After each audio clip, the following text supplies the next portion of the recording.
साथीहरू नमस्कार। शिक्षक सेवा आयोगले आज मात्र लिएको माध्यमिक तह तृतीय श्रेणी शिक्षक पदको खुला प्रतियोगितात्मक परीक्षामा सोधिएका सामान्य भाग 1 अन्तर्गत सोधिएका प्रश्नहरू र त्यसको उत्तरहरू लिएर म उपस्थित भएको छु।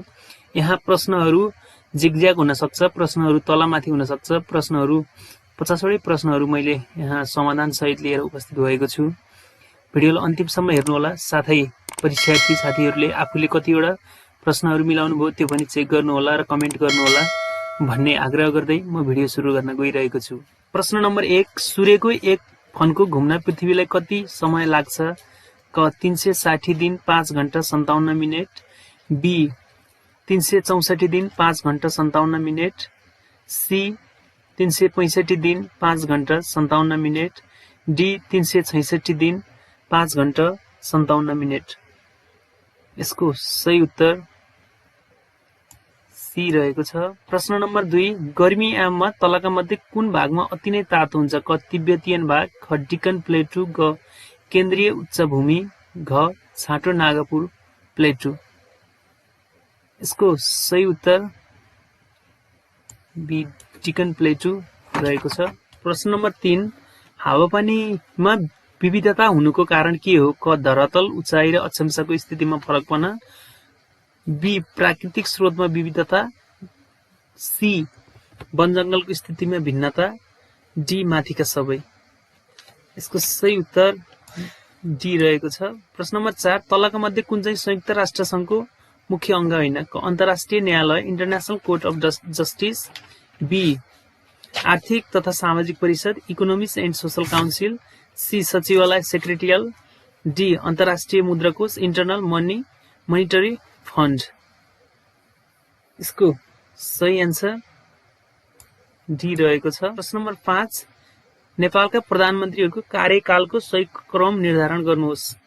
ए Bhimsen Thapa, Fatejang Shah, Matwar Singh, Jangbahadur, B Bhimsen Thapa, Fatejang Thapa, Jangbahadur, Mathwar Singh, C Bhimsen Thapa, Mathwar Singh, Fatejang Shah, Jangbahadur, D Fatejang Shah, Bhimsen Thapa, Mathwar Singh Thapa, Jangbahadur.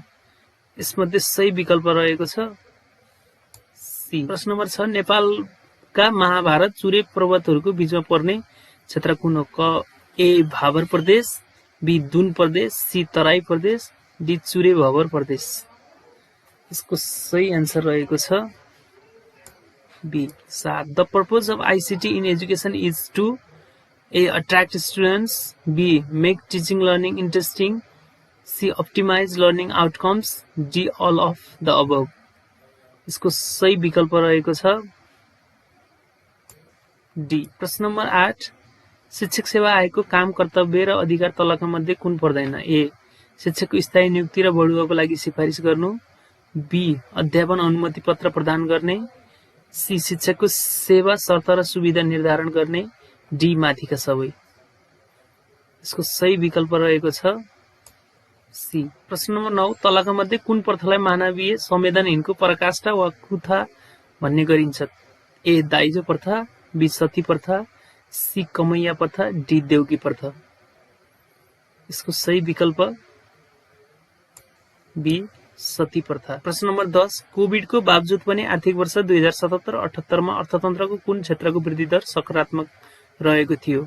ए पर्यटन क्षेत्र, बी कृषि क्षेत्र, सी विप्रेषण क्षेत्र, डी उद्योग क्षेत्र। यसको सही विकल्प रहेको छ सी विप्रेषण क्षेत्र। प्रश्न नम्बर 11, नेपालको आर्थिक वर्ष 2078-79 को बजेटले सबैभन्दा बढी रकम विनियोजन गरेको क्षेत्र कुन हो? ए स्वास्थ्य तथा जनसङ्ख्या, बी शिक्षा विज्ञान तथा प्रविधि, सी कृषि तथा पशुपालन, डी भौतिक पूर्वाधार तथा यातायात। इसको सही उत्तर बी शिक्षा विज्ञान तथा प्रविधि। प्रश्न नम्बर 12, जैविक विविधता, बायोलोजिकल डाइभर्सिटी भन्नाले के बुझिन्छ? ए प्रजातीय विविधता, स्पेशल डाइभर्सिटी, बी भौगोलिक विविधता, जियोग्राफिकल डाइभर्सिटी, सी सांस्कृतिक विविधता, कल्चरल डाइभर्सिटी, डी माथिका सबै। यसको सही उत्तर ए प्रजातीय विविधता। प्रश्न नम्बर 13, जेडईएनटीएच जेन्थ को समानार्थी अर्थ कुन हुन्छ? A middle, B under, C financial, D across. यसको राइट एन्सर सी रहेको छ। प्रश्न नम्बर 14 कुनै काम पी र क्यू मिलेर 18 दिनमा पूरा गर्न सक्छन् र पी एक्लैले सो काम 27 दिनमा पूरा गर्न सक्छ भने क्यू एक्लैले सो काम पूरा गर्न कति दिन लाग्ला? ए 54 दिन, बी 45 दिन, सी 36 दिन, डी 9 दिन। यसको सही उत्तर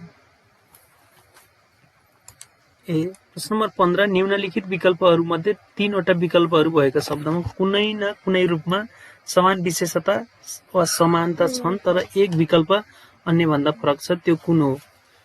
C A cost, B hint, C nut, D part. यसको सही एन्सर सी रहेको छ। प्रश्न नम्बर 16 which of the following is considered as the brain of computer system? A memory, B ALU, C control unit, D CPU. यसको right answer D रहेको छ। 17 4 वर्ष उमेर पुगेका बालबालिकाहरूले दिने 1 वर्षको शिक्षालाई के भनिन्छ? ए आधारभूत शिक्षा, बी पूर्व प्राथमिक शिक्षा, सी प्रारम्भिक बाल शिक्षा, डी प्राथमिक शिक्षा। यसको सही उत्तर बी रहेको छ। प्रश्न number 18 which of the following software helps to detect computer virus and avoid them? A adware, B malware, C antivirus, D spyware. यसको सही एन्सर सी एन्टिभाइरस। प्रश्न नम्बर 19 प्राथमिक शिक्षासँग सम्बन्धित समूह 1 मा कार्यहरू समूह 2 मा दिएका मितिल जोडा मिलाउनुहोस् र कोडबाट सही उत्तर छान्नुहोस्। प्राथमिक शिक्षा निशुल्क घोषणा गर्ने, प्राथमिक तहको पाठ्यक्रम प्रकाशन, झापा जिल्लामा निशुल्क प्राथमिक शिक्षाको सुरुवात, कक्षा 4 र 5 मा निशुल्क पाठ्यपुस्तक वितरण सुरुवात। यता दोस्रो पक्षमा समूह 2 मा विक्रम सम्वत 2020, विक्रम सम्वत 2031, विक्रम सम्वत 2044, विक्रम सम्वत 2016 रहेको छ। यसको सही उत्तर बी रहेको छ। प्रश्न नम्बर 20 मोटरसाइकल चलाउने व्यक्तिलाई मोटरसाइकल चलाउने ज्ञान सिपले गाडी चलाउन सजिलो हुन्छ, त्यस्तो सिकाइ स्थानान्तरणलाई के भनिन्छ? ए सकारात्मक स्थानान्तरण, बी नकारात्मक स्थानान्तरण, सी समतलीय स्थानान्तरण, डी लम्बीय स्थानान्तरण। यसको सही विकल्प रहेको छ ए। प्रश्न नम्बर 21 सम्बन्धन सिद्धान्त एसआर थ्योरी अफ लर्निङमा मानिने आलोचना कुन हो? ए जनावरको अध्ययनमा आधारित सिकाइ सिद्धान्त, बी जनावरको सिकाइ प्रक्रियासँग मानिसको सिकाइ प्रक्रिया मिल्छ भन्ने सिद्धान्त, सी मानिसहरूको सिकाइ प्रक्रियामा हुने जटिल मानसिक प्रक्रियाबारे जानकारी व्याख्या नभएको सिद्धान्त, डी मानिसहरूको सिकाइका लागि प्रयोग गर्न नमिल्ने सिकाइ सिद्धान्त। यसको सही विकल्प रहेको छ सी। प्रश्न नम्बर 22 शिक्षक निर्देशिकाको सबैभन्दा तलको कुन भनाइ उपयुक्त छ? ए शिक्षण सिकाइको समग्र योजना हो, बी शिक्षण सिकाइको कार्य योजना हो, सी शिक्षण सिकाइको विषयवस्तुको विस्तारित रूप हो, डी शैक्षणिक योजना कार्यान्वयनको सहयोग हो। यसको सही उत्तर रहेको छ डी। प्रश्न नम्बर 23 एकजना शिक्षकले क्षेत्रफल निकाल्ने सूत्र सिकाउँदा वर्गाकार कोठाहरू गन्ने क्रियाकलापहरू गराएर अन्त्यमा आयतको क्षेत्रफल निकाल्ने सूत्र सिकाउनु भयो भने यस किसिमको शिक्षण विधिलाई के भनिन्छ? ए आगमन विधि, बी निगमन विधि, सी प्रयोगात्मक विधि, डी अन्वेषण विधि। यसको सही उत्तर ए। प्रश्न नम्बर 24 शैक्षणिक संगठनका सिपहरू र तिनका विशेषताहरूको आधारमा सही जोडा मिलाउनुहोस् र त्यस कोडबाट सही उत्तर छान्नुहोस्। कक्षा शिक्षण, विषय शिक्षण र अर्को पक्षमा विषयगत दक्षताको उपयोग हुने, कार्यतालिकामा लचिलोपन अपनाउन सकिने, यी स्रोत र साधनको उच्चतम परिचालन। यसको सही विकल्प रहेको छ बी 1 को आ, 2 को ई र 3 को अ। प्रश्न नम्बर 25 आकाशगंगा ग्यालेक्सीलाई चीनमा के नामबाट चिनिन्छ? ए हिराको नदी, बी सुनको नदी, सी शीत नदी, डी चाँदीको नदी। यसको सही विकल्प डी चाँदीको नदी। 26 उत्तर अमेरिका र अफ्रिकाको बीचमा अवस्थित महासागर कुन हो? A Atlantic, B Arctic, C Hind, D Atlantic. यसको सही उत्तर ए एटलान्टिक। प्रश्न नम्बर 27 प्रत्येक साल असाढ 15 गतेदेखि एक हप्तासम्म मनाइने महोत्सव कुन हो? ए पानी महोत्सव, बी माटो महोत्सव, सी कृषि महोत्सव, डी वन महोत्सव। इसको सही उत्तर सी कृषि महोत्सव। प्रश्न नम्बर 28 दिगो विकास लक्ष्य SDG4 चौथोले मुख्यतया आफ्नो ध्यान केमा केन्द्रित गरेको छ? ए समावेशी तथा समतामूलक गुणात्मक शिक्षा, ख जीवन पर्यन्त उपयोगी शिक्षा, डी ग शिक्षालाई मानव विकासको आधार बनाउने, घ शिक्षाको पहुँच योग्यता अनुसार हुने। यसको सही विकल्प रहेको छ सी क ख र ग मात्र सही। प्रश्न नम्बर 29 कुन मल्ल राजाले आफ्नो राज्यलाई काठमाडौँ, पाटन र भातगाउँमा विभाजन गरी छोराहरूलाई राज्य दिएका थिए? A Jayasthiti Malla, B Jayaprakash Malla, C Ratna Malla, D एच मल्ल। यसको सही उत्तर रहेको छ ग डी एच मल्ल। प्रश्न नम्बर 30 पृथ्वीनारायण शाहकी आमा कौशल्यवती कुन राज्यकी राजकुमारी थिइन्? A Palpa, B Syangja, C Kaski, D Tanahun. यसको सही विकल्प रहेको छ ए पाल्पा। प्रश्न नम्बर 31 नेपालको चालु 15औं योजनामा विक्रम सम्वत 21 सम्म 2100 सम्म नेपालको प्रति व्यक्ति आय कति हुने प्रक्षेपण गरिएको छ? ए 10,047 अमेरिकी डलर, बी 11,500 अमेरिकी डलर, सी 13,147 अमेरिकी डलर, डी 12,100 अमेरिकी डलर। इसको सही उत्तर बी 11,500 अमेरिकी डलर। प्रश्न नम्बर 32 नेपालमा विज्ञान प्रविधि तथा अन्वेषण साइन्स टेक्नोलोजी एन्ड इनोभेसन कहिलेदेखि लागू भएको? ए सन् 1915, बी सन् 1917, सी सन् 1919, डी सन् 1921। यसको सही उत्तर सी सन् 1919। प्रश्न नम्बर 33 तलका मध्ये कुन देशले एसियाली विकास बैंकमा सबैभन्दा बढी पुँजी लगाएको छ? A Bharat, B Japan, C Thailand, D China. यसको सही विकल्प रहेको छ बी जापान।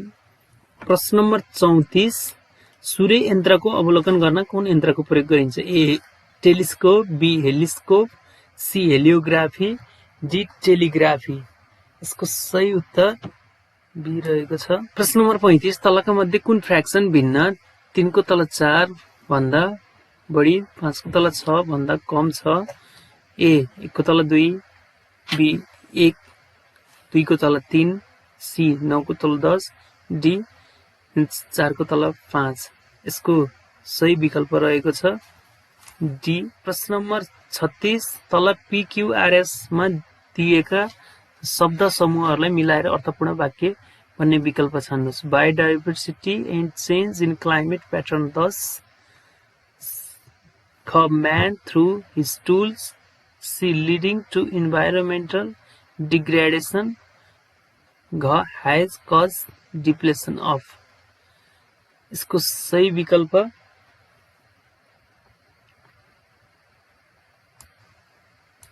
बी रहेको छ। प्रश्न नम्बर 37 ए र बी बीच नाफा रु 960 1 तल 3:1 1 तल 2 को अनुपातमा बाँड्ने भने तिनीहरूको नाफा रकमको फरक कति हुन्छ? ए रु 192, बी रु 172, सी रु 160, डी रु 240। यसको सही विकल्प रहेको छ ए। प्रश्न number 38 which of the following activities does not come under cyber crime? A view others Facebook profile without their consent, B sending threatening email, C stealing personal information, D sending fraudulent email message। इसको सही answer A. प्रश्न number 39 educational software includes tutorial programs, B mathematical programs, C simulation programs, D all of the above। इसको right answer D. प्रश्न number 40 which of the following is a learning management system? A Microsoft Word, B Microsoft Team, C Aerocraft, Acrobat, G Moodle। यसको सही answer D रहेको छ, D model. प्रश्न number 41 नेपालको संविधान बमोजिम संघ प्रदेश र स्थानीय तहको अधिकारको साझा सूचीभित्र कुन विषय पर्दछ? ए वन जंगल, वन्यजन्तु, चराचुरुङ्गी, जल उपयोग, वातावरण पर्यावरण तथा जैव विविधता, बी भूमि व्यवस्थापन, जग्गाको अभिलेख, सी खानी अन्वेषण र व्यवस्थापन, डी हात हतियार, खरखजाना, कारखाना तथा उत्पादन सम्बन्धी। यसको सही उत्तर विकल्प ए रहेको छ, 42। शिक्षा नियमावली 2059 अनुसार तलका दिएका मध्ये कुन चाहिँ शिक्षकलाई अनौपचारिक शिक्षाको रूपमा मान्यता प्रदान गरिएको छ? ए विषय शिक्षा, बी साक्षरता शिक्षा, सी दूर शिक्षा, डी माथिका सबै। यसको सही विकल्प रहेको छ बी साक्षरता शिक्षा। प्रश्न नम्बर 43 स्थानीय सरकार सञ्चालन ऐन 2074 बमोजिम गाउँपालिका तथा नगरपालिका केन्द्रको लागि आवश्यक पर्ने जग्गाको क्षेत्रफल तथा भौतिक पूर्वाधारको न्यूनतम मापदण्ड कसले निर्धारण गर्ने व्यवस्था छ? ए प्रदेश सरकार, बी स्थानीय सरकार, सी नेपाल सरकार, डी प्रदेश सरकारको परामर्शमा नेपाल सरकार। यसको सही विकल्प रहेको छ बी स्थानीय सरकार। प्रश्न नम्बर 44 उत्तर बाल्य अवस्थाका केटाकेटीहरूको सामाजिकरणमा कुन पक्षको प्रभाव बढी हुन्छ? ए विद्यालयको नियम, निर्देशन र नियन्त्रण, बी आफ्नो उमेर समूह ग्याङको भाषा, फेसन र व्यवहार, सी अभिभावक बुबा आमाको व्यवहार, डी सामाजिक मूल्य र मान्यता र संस्कृति। यसको सही उत्तर रहेको छ बी आफ्नो उमेर समूह ग्याङको भाषा, फेसन र व्यवहार। प्रश्न नम्बर 45 व्यवहारवादी सिद्धान्त व्यवहारिस्टिक थ्योरी अफ लर्निङले कुन सिकाइ हुने कुरालाई महत्त्व दिन्छ? ए सिकारू र उसको संज्ञान, बी सिकारू सम्मेलन र प्रतिक्रियाको व्यवस्थापन, सी सिकारूको कार्य र रुचि, डी शिक्षकको प्रस्तुति र सिकारू सक्रियता। यसको सही उत्तर रहेको छ बी। प्रश्न नम्बर 46 तल दिएका मध्ये कुन पाठ्यक्रमका मूल्याङ्कनको आधार होइन? ए विद्यार्थीको उपलब्धि स्तर, बी शिक्षकको कार्य सम्पादन स्तर, सी पठन पाठनमा उपयोग गरिएको समय, डी पाठ्यपुस्तकको स्तर। यसको सही उत्तर डी रहेको छ। प्रश्न नम्बर 47 कक्षा कोठामा स्थानीय शैक्षिक सामग्रीको प्रयोगमा जोड दिनुपर्नको प्रमुख कारण कुन हो? कम मूल्यमा उपलब्ध हुने, बी विद्यार्थीको घरमा पनि प्रयोग गर्न सक्ने, सी सिकाइ व्यावहारिक हुने, डी माथिका सबै। यसको सही उत्तर डी रहेको छ। प्रश्न नम्बर 48 एक पटक लिएको परीक्षामा प्राप्त गरेको अङ्क केही दिनपछि लिएको परीक्षामा प्राप्त गरेको अङ्कमा समान छ भने त्यस्तो मूल्याङ्कनमा प्रयोग गरिएको साधन भएको मानिन्छ? वैध, बी विश्वसनीय, सी व्यापक, डी वस्तुनिष्ठ। यसको सही विकल्प बी विश्वसनीय। प्रश्न नम्बर 49 शिक्षक सक्षमता प्रारूप 2072 अनुसार सबै सिकारूको रचनात्मक सिकाइ अवसर पाउने गरी आवश्यकता अनुसार समूहहरू परिचालन गर्नु भन्ने सक्षमता तलको मध्ये कुन सक्षमता अन्तर्गत पर्दछ? ए सिकाइ वातावरण तथा कक्षा व्यवस्थापन, बी शिक्षण सिकाइका तौर तरिका सम्बन्धी ज्ञान, सी बालबालिका तथा सिकारू सम्बन्धी ज्ञान, डी निरन्तर सिकाइ र पेशागत विकास। यसको सही उत्तर ए रहेको छ। प्रश्न नम्बर 50 massive open online courses are present in widely researched development in A. Teacher education, B. Distance education, C. Secondary education, D. Higher education. इसको right answer B. Distance education।